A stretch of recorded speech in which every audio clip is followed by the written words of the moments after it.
Hello everyone, তো আজ কিন্তু আমি যেতে চলেছি গ্যাংটক। তো এখানে কিন্তু আমরা লাগেজ নিয়ে তৈরি হয়ে গেছি গ্যাংটকে যাওয়ার জন্য। তারপরে কিন্তু আমরা এখানে একটা অটো ভাড়া করেছিলাম, যেটাতে করে আমরা চলে গেছি বনগাই।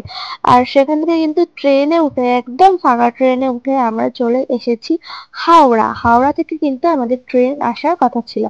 এই যে আমাদের ট্রেন চলে এসেছে। এবারে আমরা সারা রাত ট্রেনে থাকার পর কিন্তু পরের দিন সকাল 9টার সময় ট্রেন থেকে নেমেছিলাম এনজিপিতে। আর এনজিপিতে যাওয়ার পরে কিন্তু আমাদের জন্য গাড়ি অপেক্ষা করছিল। তারপরে কিন্তু আমরা গাড়িতে করে চলে যাই গ্যাংটক। গ্যাংটক যেতে যেতে আমাদের মিনিমাম 6 ঘন্টা সময় লেগে গেছিল। আর যেতে যেতে আমাদের বিকেল হয়ে গেছিল, বিকেল সন্ধে। তারপর আমরা হোটেলে খাওয়া দাওয়া করে এখানে মল রোডের উদ্দেশ্যে রওনা করি সেদিন। তো এই ছিল ম্যাল রোড। এখানে নানা রকম জিনিস তোমরা পেতে পারো, যেরকম জামা কাপড়, অনেক সুন্দর সুন্দর জিনিস এখানে পাওয়া যায়। তো তোমরা আসলে অবশ্যই কিন্তু এই ম্যাল রোডে একবার যাবে। এটা হচ্ছে গ্যাংটকের ম্যাল রোড।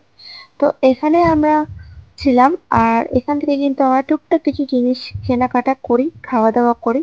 তারপরে কিন্তু আমরা আবার হোটেলে ফিরে যাই। আর পরের দিন সকালে কিন্তু আমরা রেডি হয়ে সিকিমের জন্য রওনা দিই। সেই ভিডিও কিন্তু পরের পার্টে তোমরা দেখতে পারবে। তো আজকের মতো এই পর্যন্ত, দেখা হচ্ছে নতুন ভিডিওতে।